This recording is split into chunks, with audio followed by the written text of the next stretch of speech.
പത്തനംതിട്ട കല്ലറക്കടവിൽ കാണാതായ നബീൽ നിസാമിന്റെ മൃതദേഹം കണ്ടെത്തി.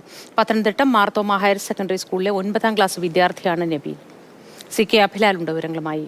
അഭിലാൽ, എപ്പോഴാണ് ഭൗതികദേഹം കണ്ടെത്താൻ കഴിഞ്ഞത്? സംസ്കാരമടക്കമുള്ള കാര്യങ്ങൾ എപ്പോഴാണ്?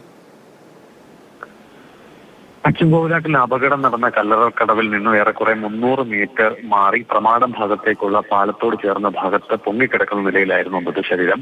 ഈരാറ്റുപേട്ടയിൽ നിന്നുള്ള സന്നദ്ധ സംഘടനയുടെ പ്രവർത്തകരാണ് മൃതദേഹം കണ്ടെത്തിയത്. പത്തനംതിട്ട ജനറൽ ആശുപത്രി മോർച്ചറിയിലേക്ക് മാറ്റിയിട്ടുണ്ട്. ഉച്ചയോടുകൂടി മൃതശരീരം പോസ്റ്റ്മോർട്ടം നടത്തിയ ശേഷം ബന്ധുക്കൾക്ക് വിട്ടുകൊടുക്കും. സംസ്കാര ചടങ്ങുമായി ബന്ധപ്പെട്ടുള്ള വിവരങ്ങൾ നിലവിൽ ലഭ്യമായിട്ടില്ല.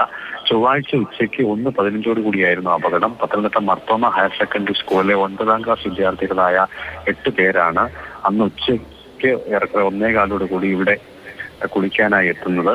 തടയണയുടെ മുകളിലൂടെ നടക്കവെ സഹപാഠി അജി ആണ് കാൽ വഴുതി ആദ്യം വെള്ളത്തിലേക്ക് വീണത്. രക്ഷിക്കാനുള്ള ശ്രമത്തിനിടെയാണ് നബീൽ നിസാമും അപകടത്തിൽപ്പെട്ടത്. അജിയുടെ മൃതശരീരം സംഭവ ദിവസം ഉച്ചയ്ക്ക് 3:40 ഫയർഫോഴ്സ് സംഘം കണ്ടെത്തിയിരുന്നു. ശരി, CK അഭിലാലാണ് വിവരങ്ങൾ പങ്കുവച്ചത്.